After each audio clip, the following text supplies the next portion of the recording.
C'est ainsi que nos ancêtres sont venus ici, trouver les nouveaux-nés et les ont éduqués. Mais après, eh bien, l'oxydation est arrivée. La philosophie extraterrestre, une philosophie démoniaque, APEP est descendue. Et cet esprit a tourné, a serpenté jusqu'à s'installer. Et s'est programmé comme vérité révélée. Et cette vérité révélée, qui n'est en fait pas révélée, qui est très cachée, parce qu'il se cache dans les ombres, et la machine de la destruction. Les religions paganes, les croyances paganes sont les liens avec ce que nous sommes. C'est ainsi aujourd'hui, je vous porte vers cette réflexion. Je vous porte vers cette conceptualisation, cette compréhension profonde. Parce que, encore une fois, les rôles de sauver cette humanité retournent au mélange d'air. Parce qu'il s'agit de la seule partie du monde encore qui n'a pas été complètement oxydée. Les autres, ils ont complètement été oxydés. De l'Occident qui a été oxydé, de l'Orient qui s'est fait oxyder. Le diable veste Praga. Une oxydation. Ce ne sont pas contre la chair et les sangs que nous sommes en lutte, mais contre les dominations et les esprits. L'esprit d'Yaldala, l'ancien du temps, les démiurges. Et les facteurs primordiaux, les facteurs 1 de l'oxydation. Une conscience dévoratrice, reptilienne, avait atterri il y a des millions d'années sur cette terre et a commencé une destruction lente mais sûre, articulée en diverses étapes dont aujourd'hui nous représentons un des points finaux. Donc aujourd'hui, c'est pourquoi nous vous présentons, nous sommes rentrés dans la religiosité Kouchkamit Congo. Nous avons les liens au bas. La partie technique, la technique va nous aider à mettre les liens qui est déjà présent, où vous pouvez adhérer. Que symbolise votre adhésion dans les couches Kouchkamit Congo? C'est votre responsabilité et votre engagement à sauver l'humanité. Parce que les religiosités révélées ne sont pas humaines. Ils ne représentent pas Dieu. Ils ne représentent pas la source. Convenez-vous, la seule religiosité qui aujourd'hui peut se ériger est celle authentique africaine qui nous dit que nous n'avons, qui nous porte à vivre dans.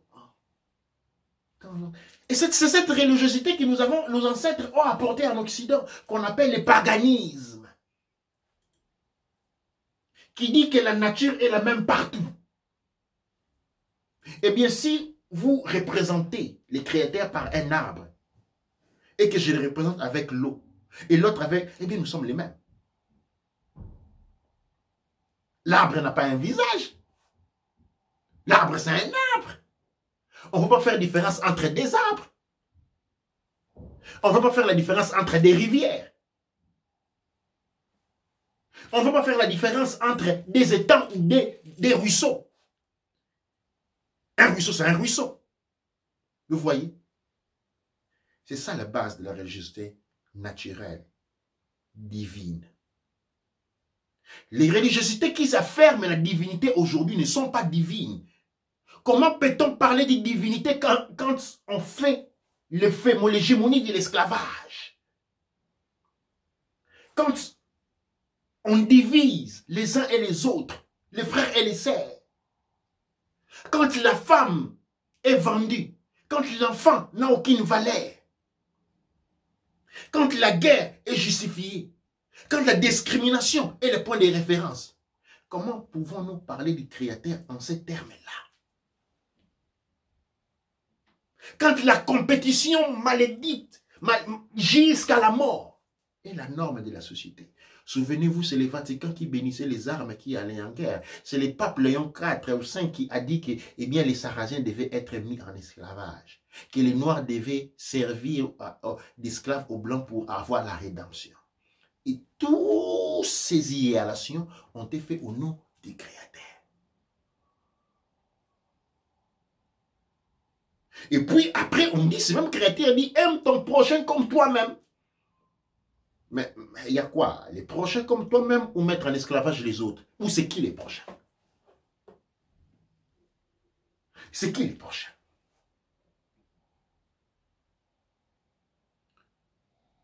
Eh bien, nous devons rentrer à cette considération-là.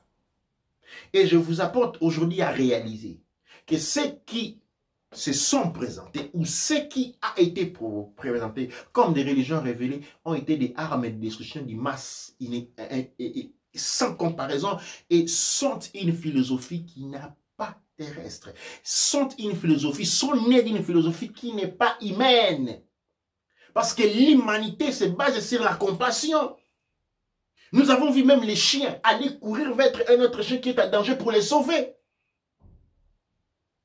Et si nous, humains, avons une philosophie qui nous dit, voilà, si l'autre est en train de mourir, eh bien, tiens-toi, c'est bien, comme ça, tu as à profiter. Cette philosophie ne peut pas être humaine. Avec tout l'amour, cette philosophie ne peut pas être humaine. Et nous l'avons absorbée, nous avons mangé dans cette philosophie, nous nous sommes contaminés jusqu'à la moelle épinière. Et aujourd'hui, l'intérêt vaut plus que la vie de ton frère. Ton intérêt vaut plus que la vie de ta sœur. Je ne ferai ceci. Ah, où est mon intérêt? Où est mon intérêt? La religion de l'intérêt, la religion de la mort, de la destruction. Parce que l'intérêt fait te faire survivre parce que tu laisses les autres mourir ou tu meurs, tu les autres pour ton intérêt. Mais ah bien, si cet intérêt va changer de côté, elle va aller entre les mains de quelqu'un d'autre et ce sera le jour de ta mort, le jour de ta fin.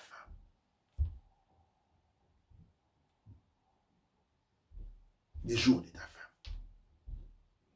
C'est cette religiosité-là, c'est cette psychologie-là que je vous invite aujourd'hui à abandonner.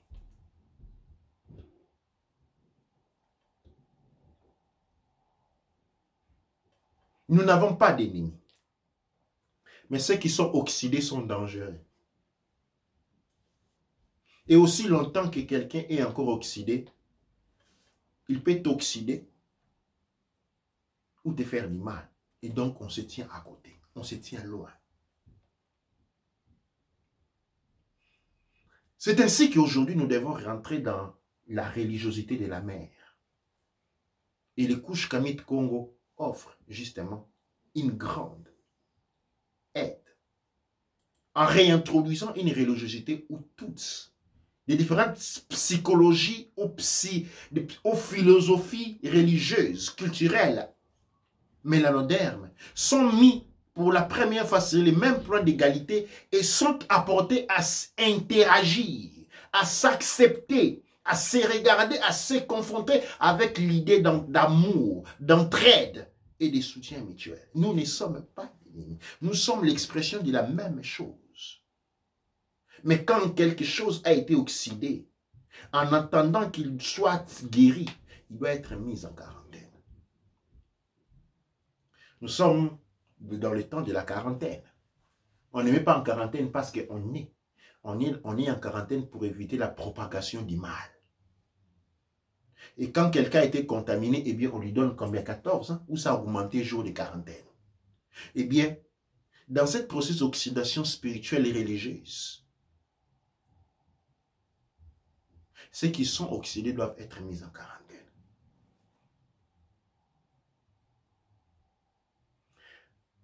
Voilà au fait aujourd'hui notre première partie. Je vais passer la parole à la régie pour les questions et les commentaires.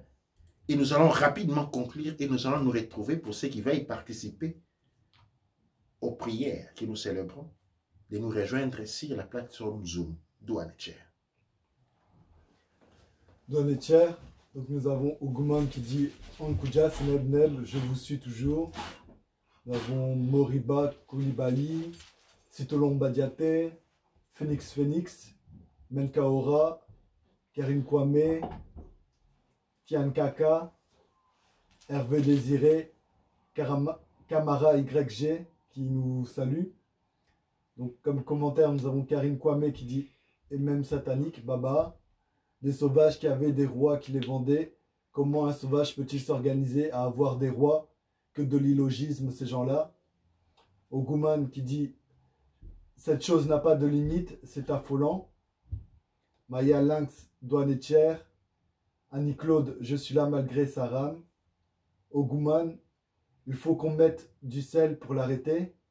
Karine Kwame, gloire et honneur à nos glorieux ancêtres. Maya Lynx, oh oui, c'est une bassesse. Dylan Souza, les frérots, c'est la première fois que je vois ce live. Oxydé, cela signifie subir l'influence de l'Occident? Point d'interrogation.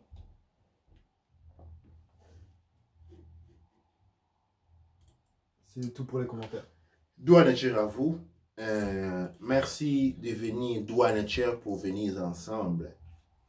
L'Occidé subir l'influence de celui qui a déjà été oxydé.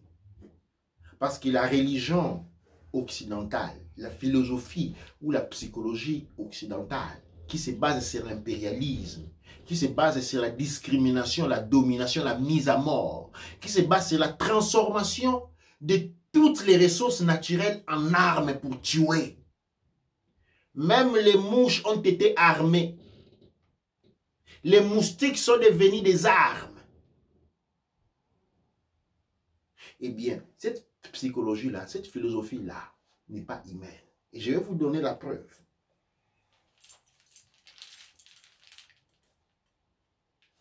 La preuve est la suivante.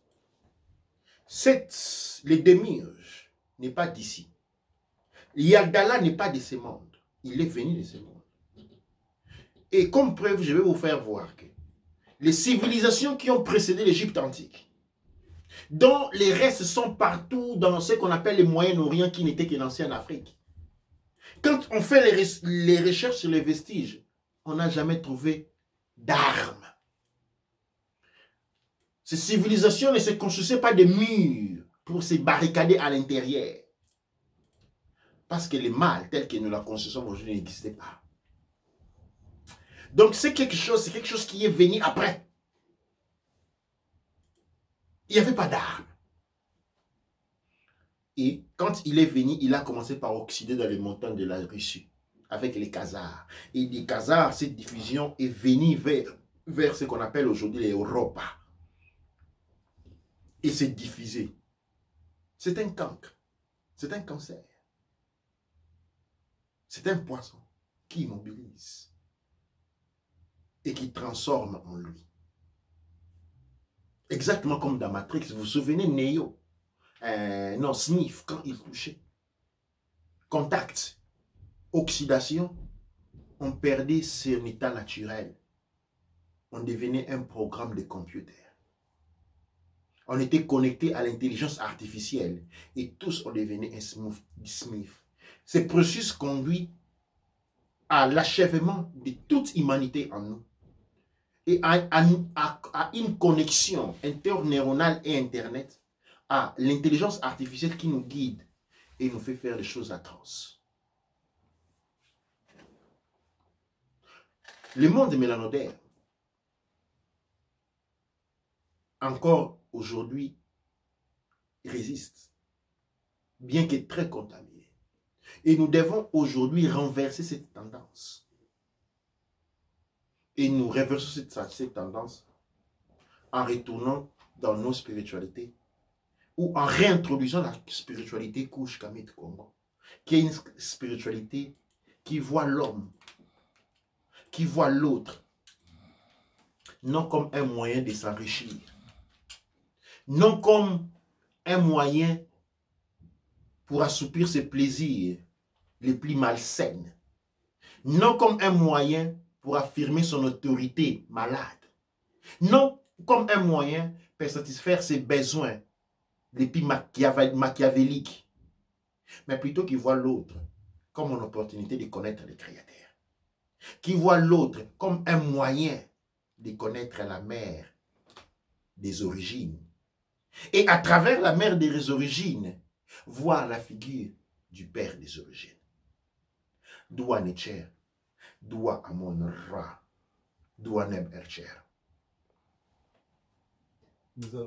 Oui. Nous avons deux dernières questions. Mhm. Parce que la semaine dernière, il y a une personne qui avait posé une question, donc qui revient sur cette question-là. Donc c'est Hervé Désiré qui demande comment interpréter des rêves où on voit des animaux. Hier encore, hibou blanc et bleu, crocodile, gorille, ils sont toujours près de moi. Donc ça, c'est la première question. Et la deuxième question, c'est Jean-Christophe qui dit Otep, je voudrais savoir les fruits qu'on met sur l'autel en offrande doivent rester combien de jours et qu'est-ce qu'on en fait après, Otep? Alors, Doua Necher, je vais commencer par la question par rapport aux offrandes. Alors, il y a dans les offrandes 3 types d'offrandes. La première offrande, c'est les graines. Les graines peuvent rester au moins une semaine, c'est-à-dire parce que les graines ne se sèchent pas. Ce sont des fruits secs, hein, les graines secs comme les arachides. Hein, ce sont des fruits qui ne se sèchent pas, qui ne s'abîment pas. Ils peuvent rester pendant une semaine. La deuxième catégorie, ce sont les fruits. Les fruits peuvent rester pendant 3-4 jours, au maximum, 3-4 jours. Et la dernière catégorie est les aliments cuisinés. Les aliments cuisinés restent pendant 24 heures. Donc, 24 heures, les aliments cuisinés. 3-4 jours, les fruits. Et une semaine ou 10 jours pour les fruits secs. Maintenant, une fois que vous avez fini cela, vous les enlevez de votre aforemoka, ok? Vous allez les laisser quelque part dans la nature, là où les animaux, pas dans la poubelle, hein? Pas dans la poubelle. Si vous vivez dans un endroit où vous avez disponibilité des petites brousses, vous pouvez avoir un endroit particulier où vous allez mettre une pierre, hein, une petite pierre, un endroit où chaque fois vous allez mettre la nourriture dans cet endroit-là, les oiseaux et les animaux de la nuit vont venir les consommer. Et ce qui va être sur la terre, les fourmis et les vers de terre vont pouvoir les consommer. Donc, il ne faut pas mettre à la poubelle, il ne faut pas non plus manger, mais il faut aller libérer au niveau de la nature. Pour ce qui est de la deuxième question qui est liée aux rêves, les rêves peuvent avoir des significations différentes. Il s'agit de... Alors, quand par contre, je pense que les frères parlent des rhinocéros, c'est ça? Des rhinocéros? Hibou, gorille, crocodile. Et il dit que les animaux sont toujours près de lui. Mais les animaux représentent comme je l'ai dit au début, les animaux représentent les différentes expressions des créateurs. Les crocodiles, c'est ses becs. Et je crois l'hibou représente tout ce qui vole. Hein? À la limite, je pourrais dire que tout ce qui vole représente l'élément air. Tout ce qui va dans l'eau représente l'élément eau. Tout ce qui marche sur terre représente l'élément terre. C'est-à-dire, il y a un certain rapprochement de la nature envers soi.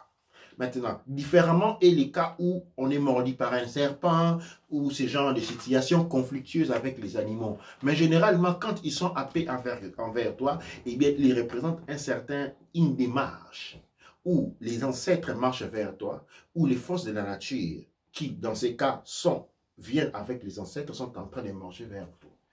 Ça fait partie des symboles positifs de la vie.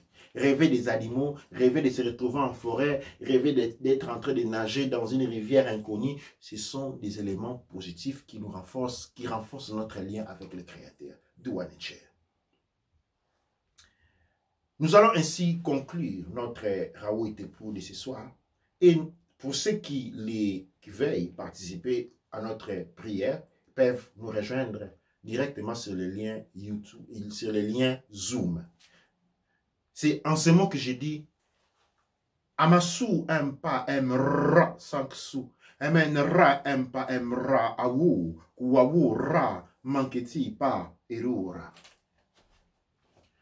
Amasu empa emra 5 sous. Emenra empa emra wu. Wawu ra manketi pa erura. Amasu empa emra 5 sous.